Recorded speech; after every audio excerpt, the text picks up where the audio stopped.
అందరికీ నమస్కారం. ముందుగా అందరికీ నా సంక్రాంతి శుభాకాంక్షలు తెలియజేసుకుంటున్నాను. ఇది మా అందరూ కూడా మా యూనిట్కి ఒక మరపురాని సంక్రాంతి. ఇది ఎందుకంటే ఈ సంక్రాంతికి తెలుగు నేల మీద నడియాడిన పెద్ద వీరుడు, గొప్ప వీరుడు, అలాగే శ్రీ సముద్ర ద్వయ పీత వాహనుడిగా తన సైన్యాన్ని మొత్తం 4 దిక్కులకి నడిపించిన యోధుడు, అలాగే క్షత్రియ దర్ప మాన మర్దనుడిగా ఈ యొక్క గణనీయ సంఖ్యలో రాజ్యాలన్నింటినీ ఏకం చేసిన, జయించిన వీరుడు, అలాగే ఏకబ్రాహ్మణుడిగా మన తెలుగు పౌరుషం తేజరిల్లేలా చేసిన అసమాన శూరుడు, గౌతమి పుత్ర శాతకర్ణి సినిమా విడుదల కావడం, అలాగే ఈ చిత్రాన్ని ప్రేక్షకులు బ్రహ్మాండంగా బ్రహ్మరథం పడడం, ఎక్కడో అసలు ఎంతో ఆశ, సినిమాను చూసి ఎంతలో అసలు ఇలా ఉంటుందని అనుకోలేదు వాళ్ళు.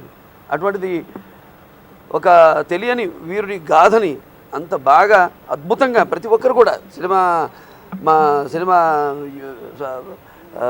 సాంకేతిక నిపుణులు అందరూ కూడా, అంటే మొదలు కృష్ణ గారితో మొదలు, ఆయన ఆ ప్రాంతం, అక్కడ ఆచార్య నాగార్జున యూనివర్సిటీ, అక్కడ ఎందుకు వచ్చింది ఆ పేరు, ఒక అన్వేషణ, ప్రతిదీ ఈ సినిమా ఒక అన్వేషణ. అంటే అక్కడ సాయి మాధవ్ గారు అద్భుతమైన ఆయన సంభాషణలు, అద్భుతంగా అంటే ఏది ఎంత ఉండాలో డైలాగ్ అంతే. అలా డైరెక్టర్ గారు ఆయన, అలాగే మ్యూజిక్ చరణ్ భట్ ఆయన అద్భుతంగా ఆయన రీ రికార్డింగు, అలాగే ఆణిముత్యాల లాంటి పాటలకి మణిపూసల్ లాంటి బాణీలు సమకూర్చారు. అలాగే ముఖ్యంగా చెప్పుకోవాల్సింది మా కెమెరామెన్ బాబా గారు. ఆయన బాబా బాబా అని పిలవడం అలవాడే, అసలు పేరు గుర్తులేదు. ఏ పుత్ర? సరస్వతి పుత్ర. చూడండి పేర్లు, సరస్వతి పుత్ర. మా సినిమాలో కూడా అందరి తల్లుల పేర్లు చూసి ఎంత పవిత్రంగా, అసలు ఆ సినిమా టైటిల్ ఓపెనింగ్ నుంచే మనం మూడ్లోకి వెళ్ళిపోతాం. ఆ టైటిల్స్ నుంచి ఆ పుత్ర అలాగే వసవరామ తారక పుత్ర బాలకృష్ణ, అలాగే అంజనా పుత్ర కృష్ణ గారు, అలాగే జయలక్ష్మి పుత్ర బీబో శ్రీనివాస్ గారు అయితేనేమి, లేకపోతే కమలపుత్ర రాజీవ్ రెడ్డి గారు, ఇంకా సీతారామ పుత్ర సాయిబాబా గారు వాళ్ళ నాన్నగారు, జాగర్లు పుట్టి అద్భుతమైన.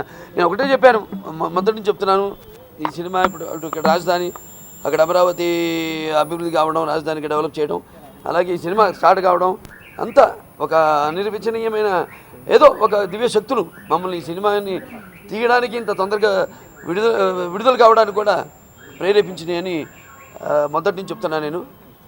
అలా చూసుకుంటే ప్రత్యక్షంగా మనకు కనిపించేది సినిమాని మాకు వెన్ను తట్టి ఇవాళ సినిమా విడుదలై ఇవాళ అందరికీ ఇంత ఆనందాన్ని, ఒక అద్భుతాన్ని కలిగించినందుకు ఈ సినిమాకి మూల స్తంభాలు ఒక చంద్రబాబు నాయుడు గారు, అలాగే ఒక కేసీఆర్ గారు, అలాగే ఒక వెంకయ్యనాయుడు గారు.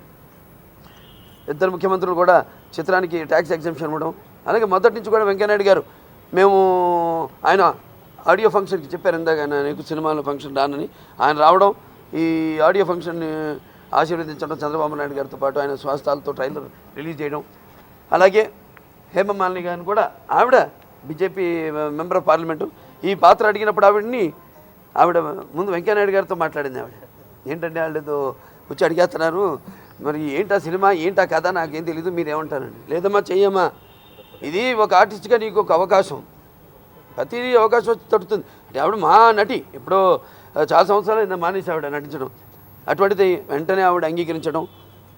నేను చాలా సందర్భాల్లో చెప్పాను ఆవిడ అయితే సినిమా లేదని, అన్నీ మమ్మల్ని అందరినీ కలిపింది ఏదో ఈ సినిమా ఏమో పంచభూతాలు, అష్టదిక్కులు, అలాగే గౌతమి బాలశ్రీ గారు, అలాగే శాతకర్ణి గారు, వాళ్ళందరి ఉండి వెంటుండి ఈ సినిమాని త్వరగతిన 79 రోజుల్లో పూర్తి చేసి ఒక అద్భుతాన్ని అందించినందుకు, అలాగే అద్భుతంగా దాన్ని ఆస్వాదించి ఈ యొక్క మనకి సంక్రాంతి అంటే ఇక మనకు తెలుసు, ఈ గొబ్బమ్మల ముగ్గులతో, అలాగే ఈ ఈ కోడి పందాలు ఏంటి, లేకపోతే అటు కొత్త అల్లుళ్ళు, ఈయన కొత్త అల్లుడు, ఇప్పుడు ఈయన మా సినిమా జరుగుతున్నప్పుడు పెళ్ళైంది. అలాగే ఈ యొక్క భోగి మంటల వెచ్చదనాలతో, అలాగే హరిదాసుల కీర్తనలతో, కొత్త పండగ పిండి వంటలతో అద్భుతంగా జరుపుకుంటున్న ఈ సంక్రాంతి, అటువంటి ఈ సంక్రాంతికి మేము మొదట్లోనే సినిమా మొదలుపెట్టినప్పుడే అన్నాం, మేము సంక్రాంతికి వస్తుంది సినిమాని, దాన్ని రీచ్ అయ్యాం. దానికి మాకు సహకరించిన పంచభూతాలు అష్టదిక్కులు గౌతమి బాలశ్రీ గారికి, అలాగే శాతకర్ణి గారికి, అందరు కూడా ఏదైతే నేను చెప్పిన అదృశ్య రూపంలో ఉండి నడిపించారు. అలాగే ఆంధ్ర రాష్ట్ర ముఖ్యమంత్రి చంద్రబాబు నాయుడు గారికి, అటు తెలంగాణ రాష్ట్ర ముఖ్యమంత్రి కేసీఆర్ గారికి, అలాగే వెంకయ్యనాయుడు గారికి ప్రత్యేకంగా నా ధన్యవాదాలు తెలియజేసుకుంటున్నాను. అలాగే మీకు కూడా, మీ అందరూ కూడా, పాత్రికేయులందరూ కూడా మొదటి నుంచి ఈ చిత్రం, అలాగే మేము ప్రొడక్షన్లో ఉన్నప్పుడు దానికోసం కొందరు ఛానల్స్ వెళ్ళి రీసెర్చ్ చేయడం, సరదాగా అందించడం జనానికి. అలాగే చంద్రబాబు నాయుడు గారు అన్నాను, మాకు తప్పించారు మీరు బాధ, లేకపోతే మీదికి వెళ్ళి చెప్పాల్సి వచ్చేది అమరావతి ఎందుకు నేను డెవలప్ చేస్తానని దానికని. అటువంటిది ఈ సినిమా ద్వారా సినిమా అనేది ఒక ప్రక్రియ, ఒక మాధ్యం దాన్ని ఇలా మేము అప్పుడప్పుడు నా శాయశక్తుల నాన్నగారు అమ్మగారు ఆశీస్సులతో ఆయన చేసిన పాత్రలను కొన్ని నేను చేస్తూ, ఇది ప్రత్యేకంగా నాకు మిగిలిపోయేది ఏంటంటే నాన్నగారు చేయని పాత్ర, చేయాలనుకున్న పాత్ర, అది ఆయనే నా ద్వారా ఆయన ఈ పాత్రను చేయకుండా నా ద్వారా చేయించారని నేను ఆశించుకుంటూ నేను నమ్ముతాను. మరొకసారి ఈ యొక్క చిత్రాన్ని ఘన విజయం చేసిన ప్రేక్షకులందరికీ, తెలుగు జాతికి, ఎందుకంటే ప్రతి తెలుగువాడు గర్వించదగ్గ చిత్రం అది, తెలుగు జాతి గర్వించదగ్గ చిత్రం, తెలుగు జాతే కాదు యావత్ భారతదేశం కూడా గర్వించదగ్గ చిత్రం గౌతమి పుత్ర శాతకర్ణి. సో భావితరాలు, యువతరానికి ప్రతినిధులు, నవతరానికి నాయకులు, భావితరాలకు భారతదేశ మహాశక్తి అనే యువత, వాళ్ళని మనం ఇటువంటి సినిమాలు అందిస్తూ మన యొక్క విలువలు చాటి చెప్పాల్సిన బాధ్యత ఉంది. సో ఆ బాధ్యతను ఇలా ఈ సినిమా వరకు ఈ ధైర్య సాహసాలతో కూడిన ప్రాజెక్ట్ ఇది. అటువంటి మా నిర్మాతలకు నా కృతజ్ఞతలు, నా అభినందనలు తెలియజేసుకుంటాను. డైరెక్టర్ కృష్ణ గారికి కూడా నా కృతజ్ఞతలు, అభినందనలు తెలియజేసుకుంటాను. యావత్ యూనిట్కి అందరికి కూడా, ప్రతి ఒక్కళ్ళు, ఒక డైరెక్టర్ నుంచి చివరికి ఒక ప్రొడక్షన్ మేనేజర్ నుంచి, ఒక ప్రొడక్షన్ బాయ్ నుంచి, కార్ డ్రైవర్ వరకు కూడా అందరూ ఎంతో కష్టపడ్డారు. చూశారు, అన్ని రాత్రులు షూటింగ్ చేసాము. వాళ్ళందరూ కూడా నా కృతజ్ఞతలు తెలియజేసుకుంటూ నా అభినందనలు తెలియజేసుకుంటున్నాను. మా 100వ సినిమా అన్నప్పుడు ఓపెన్ చేయాలనుకున్నప్పుడు ఆయన్ని చూపించే ముందు ఆయన వాయిస్ తోటి ఓపెన్ చేద్దామని కొంచెం డిజైన్ చేసుకున్నాం. దానికి సాయి గారు రాసిన సమయం లేదు మిత్రమా శరణమారణమే అది వచ్చినప్పుడు, దానికన్నా ముందు ఈ ఫస్ట్ టైటిల్స్ మీద ఆయన కన్నా ముందు సృష్టిలో మీ పేరుని అత్యంత అద్భుతంగా పిలిచేది అమ్మ కన్నా ఇంకా గొప్ప తర్వాతే భార్య అయినా ఎవరైనా. సో అందుకని ఫస్ట్ సినిమా స్టార్ట్ అవుతుంటే నాకు ఇంకో థాట్ వచ్చిందన్నమాట, ఏమని అసలు శాతకర్ణి అని అమ్మ పిలిస్తే దాంతో స్టార్ట్ అయితే గౌతమి పుత్ర, తర్వాత ఆయన వాయిస్తో స్టార్ట్ అయితే ఇవన్నీ డిజైన్ చేసుకున్నాను.